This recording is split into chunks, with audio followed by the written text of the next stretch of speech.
Hello, this is Robert Rickover at Body Learning. My guest today is Alicia Bryceland, who is a singer, voice teacher, and certified Alexander Technique teacher in New York City and in northern New Jersey.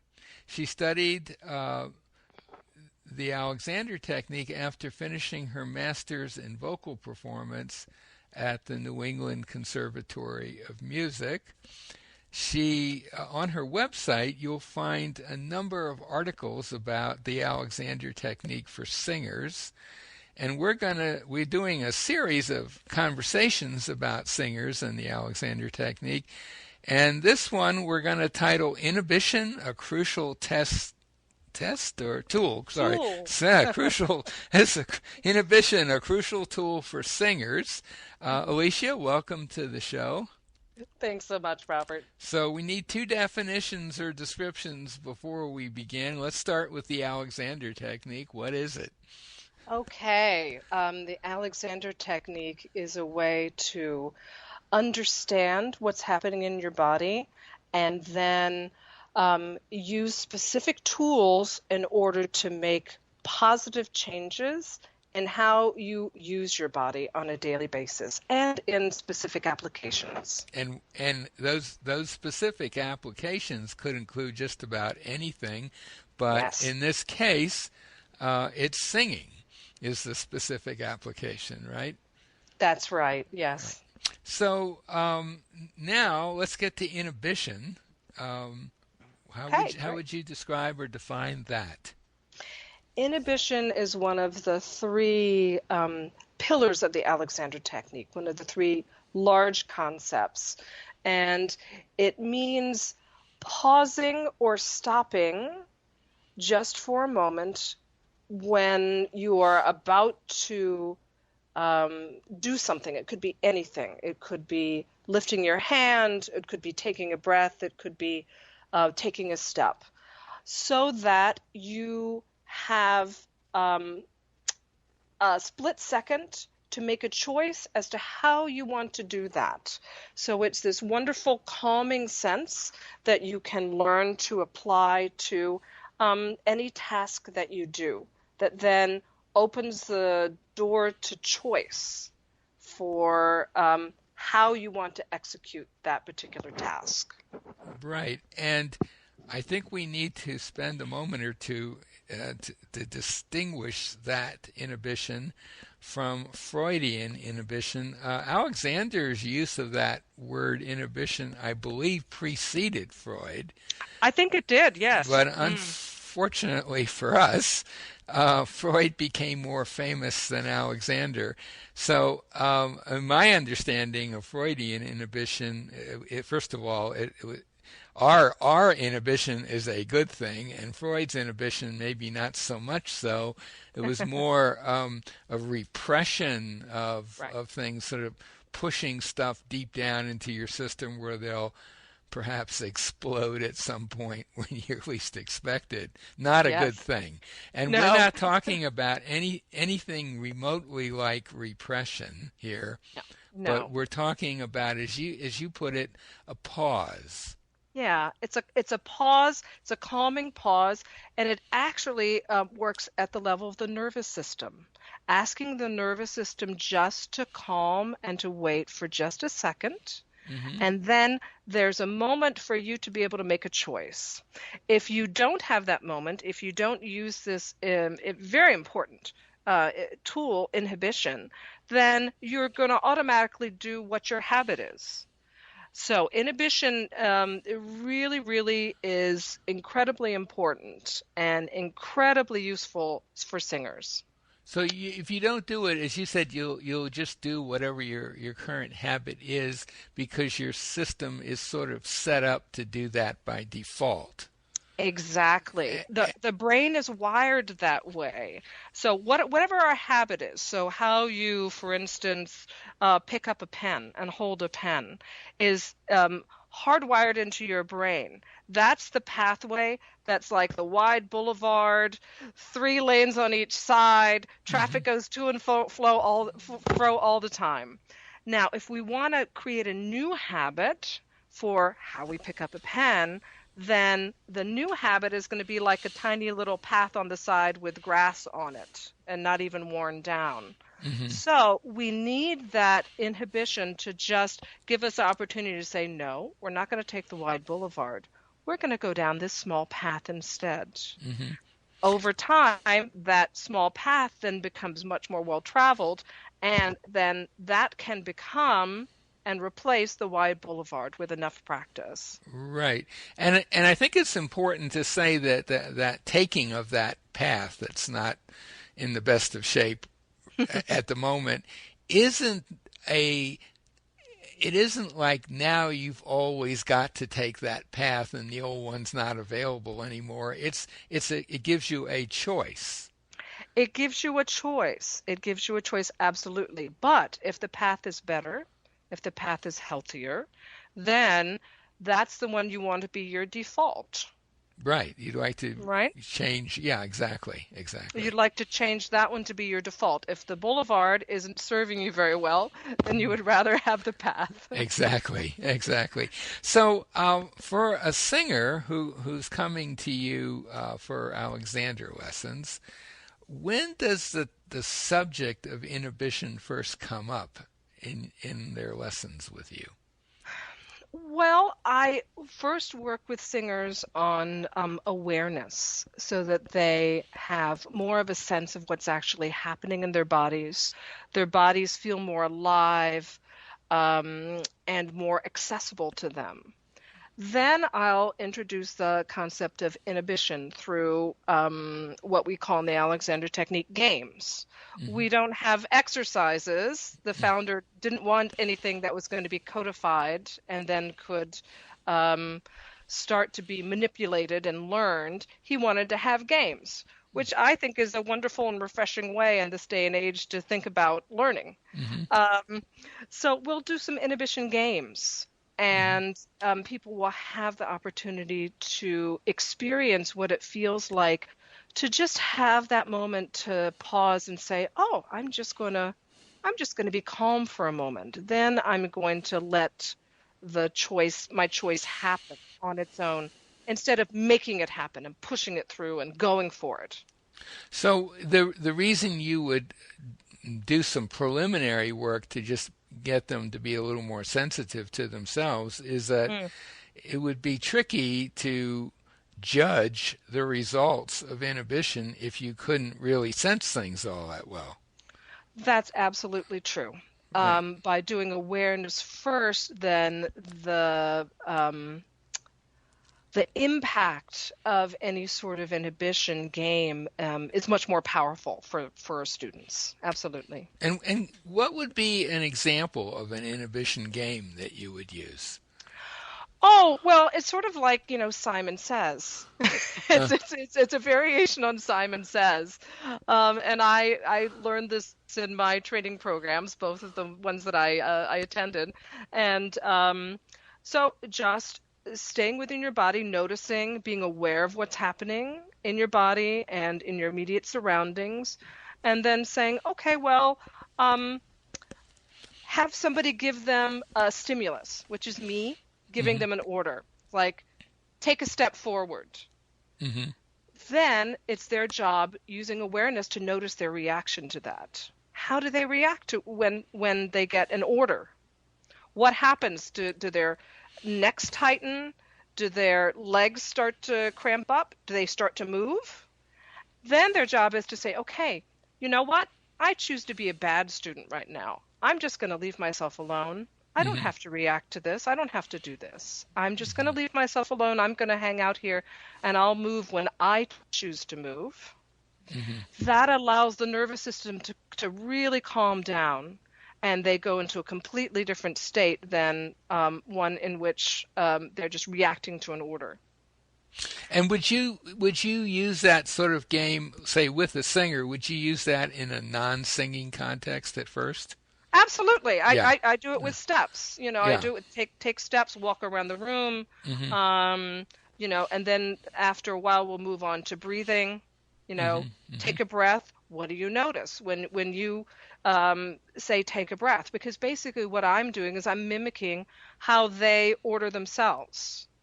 we all tell ourselves to do things all the time, right? It's the little Right. voice inside of our heads. Right. And oftentimes we're like, do this, do that, blah, blah, blah, blah. And how is our nervous system going to react? Oh, okay, I have to do it. I have to do it. And it scrambles instead of saying, you know what? I can chill out for a minute. I can be Right. relaxed when I do this. I don't Right. have to, I don't have to, I don't have to work so hard. So it introduces an element of choice in a person's life about basic things that they do. Absolutely. Yeah. And it can be applied to anything. Anything. Anything, yeah, and it's interesting that the games, the idea of the games is that you described is a little analogous to what F. Matthias Alexander describes he did in order to, in his case, improve. His ultimate goal was improving his voice Yes. for reciting. But he would play little games like he'd sit in a chair and he'd say, "Well, I might stand up and I might not."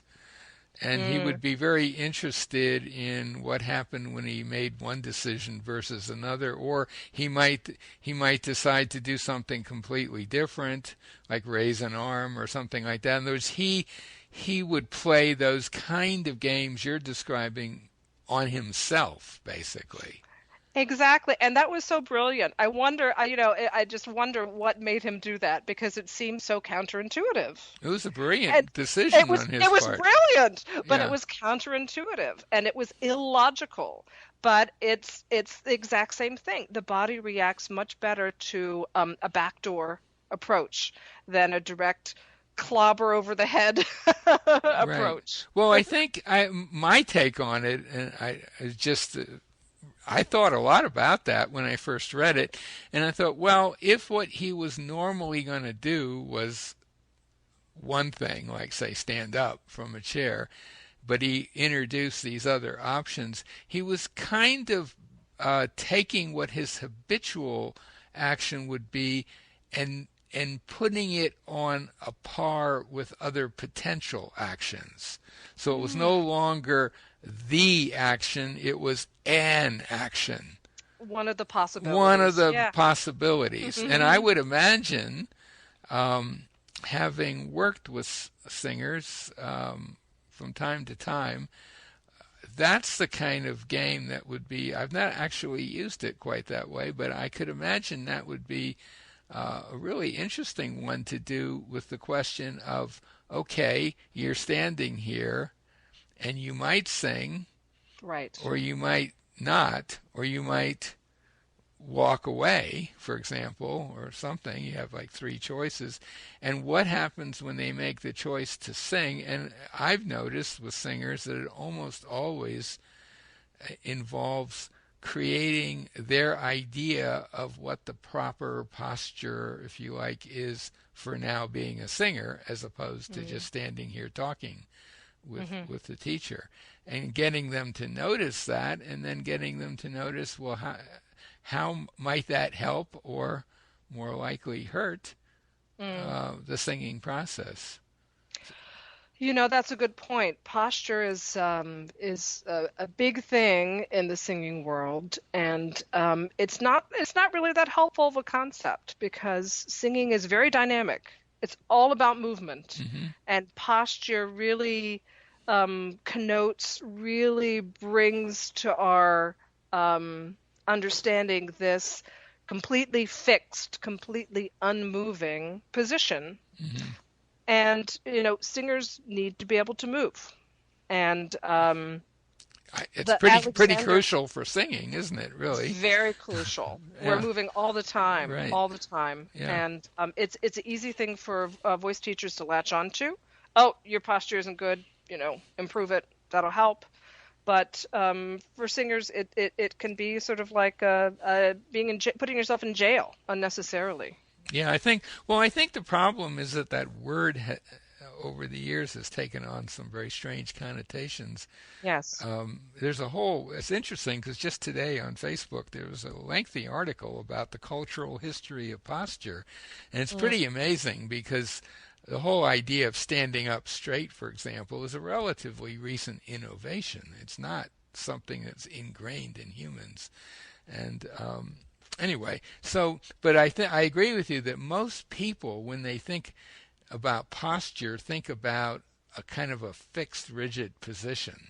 Yes, And you exactly. can see that even with non-singers, pretty much anyone. If you even use the word posture, they'll immediately say, "Oh, here's I should fix my posture." And Right. this so, but to get back to inhibition, I mean that the kind of games you were describing, it seems to me for singers that would be an especially interesting thing to bring in right before they actually sing. They just Yeah, it's true. and Alexander, to get back to our illustrious founder, he that's one of his discoveries that shocked him no end was that the harmful habits that he noticed using mirrors and so on that he engaged in when he recited versus just talking normally to people, those harmful habits kicked in before the first sound came out of his mouth. It Mm, was just the idea. Now I'm a right. reciter. Now I got to get my voice to the back of the auditorium and there's no PA system. Um, just that thought triggered this whole sequence of things, Yes. none of which were helpful. At least one of them he had been taught to do with his feet. I mean, all sorts of weird things I think what really shocked him was they occurred before he even started reciting. Right. And Right. and I think a singer could discover that pretty quickly using the kind of games you're describing. Exactly. And that's exactly the gift that the that inhibition gives to singers. It allows us to not get ready to sing. Or, for example, the other thing I Because noticed, yeah, go ahead, because not it's get the ready. getting ready that oftentimes, as you were just describing, that's just not helpful. We really don't need to get ready. There's nothing to get ready. We need to allow the air to come in, and then we need to have a dynamic, energetic way of controlling and managing the breath as it goes out.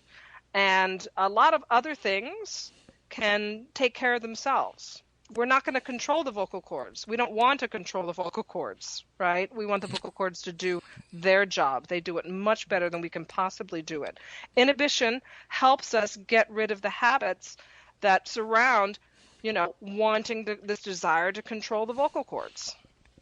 And just in general, to control all sorts of stuff. I mean, what I tell my students is your brain is excellent at coming up with ideas and projects and so on, but it is the world's worst micromanager.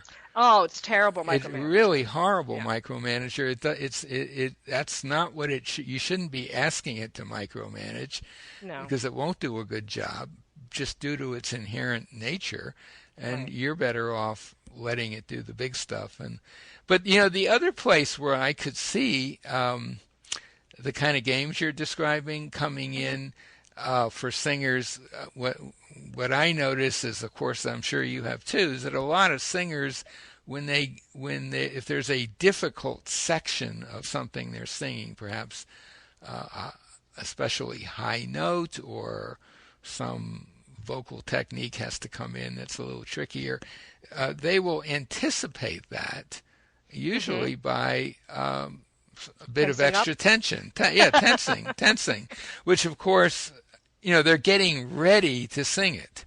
Right. And that getting ready, I That's put the that in enemy. quotes. I put it in That's quotes. the enemy. We don't want to get ready.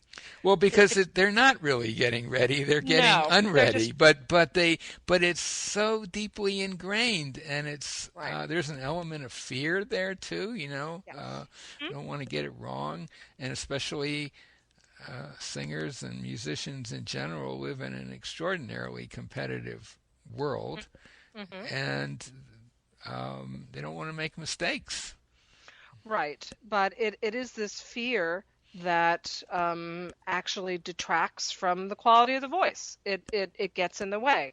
And inhibition can also not only quiet um, the physical aspects, but it also can quiet the emotional responses that we have. Right. It can quiet that fear. And again, we're not talking about pressing it down and doing psychological damage to ourselves.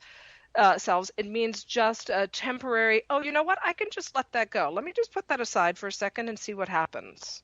Yeah, you're Uh, not making a long-term commitment to never come back to it. You're just saying for a split second, could yeah. I let it go? And I think that's really an important aspect of explaining that to students, because a lot of Mhm. times they're a little fearful of anything that's going to interfere with their, the method they've been using Yes, and that but they've singers, studied for years, yes, and but you come along and singers say, really, really need to be calm. It's so important for singers to have, some sort of baseline of emotional calm, yeah, because the vocal mechanism is so intricately tied into our emotions. right, And as soon as, I mean, it's very obvious to see, as soon as you get upset, what happens? Your throat tightens. Your hmm, larynx starts to pull up. And that's where the vocal cords are. And then they stop functioning in the same way. So singers need a certain level of emotional calm just in order to be able to function well and to not have the mechanism go haywire from the get-go. right. So inhibition is incredibly helpful. Just say, oh, I'm just going to calm down. It's okay. I'll be able to make it through this song. World's not going to end. Nothing's going to, go up in flames. I'm just going to get through the song and remain calm. Then they have a completely different experience of what it's like Hmm. to sing. And they Yeah. sing better. I mean, good singers, if you watch them, and let's say they do make a mistake, maybe they've forgotten the lines or something. Who knows? Yes. Yes. I remember going to a concert years ago with my favorite country singer George Jones, who's been singing forever, and he was getting pretty old, and he would forget lines, and he would just say I forgot the line and just keep on going, and Yeah. nothing changed in his Right. singing, and Right. really nothing changed in his bearing between his speaking and his singing. It was all of one. It was just he was just there doing his thing. That's a Yeah. really important point because singers do make mistakes. Yeah. Things happen. If Yeah. you're on stage, all sorts of random things can happen, and the last thing you do is to want to have it impinge upon your performance. Right. So if you understand inhibition and understand how to use it, then something happens, you say, "Oh, I'm just going to leave myself alone. I don't have to worry about that right now," and you keep on doing what you're going to do. That way you're unfazed. Because frankly, as long as you keep going, then most of the audience isn't really going to notice or isn't going to pay that much attention to it. But if you stop, if you make a big deal about it, then everyone will notice. Everyone gets worried. Is there anything else you want to say about inhibition? um,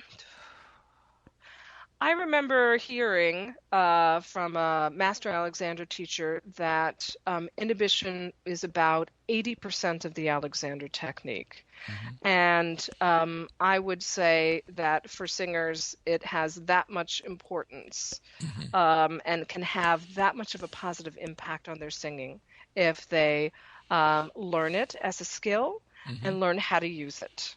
So it's really an amazing way to get rid of tension, which is the singer's enemy. And singers do a lot of so many different things to get rid of tension. And here there's this wonderful tool that directly can calm down this tendency we all have to want to overdo. So take advantage. It is out there. It's available. Yeah. Okay. Well, my guest today has been Alicia Bryceland, who is a singer, voice teacher, and Alexander Technique teacher in New York City and in northern New Jersey. And she became an Alexander Technique teacher after finishing her master's in vocal performance at the New England Conservatory. She also has written a great deal about singers and the Alexander Technique, and you can find the article she's written on her website, which we'll put next to the interview. If you are in the New York City, northern New Jersey area, and what we've been talking about intrigues you, whether you're a singer or not, I assume you work with other people than just singers, right? Is that right? Yes, yes, I So do. Yeah. if you're in that area and you're intrigued, give her a call. I'll also put a link to a site that'll tell you more about the Alexander technique in general and will enable you to find a teacher in your neighborhood. Alicia, thank you so much for this. Great. Thank you, Robert. It's a pleasure.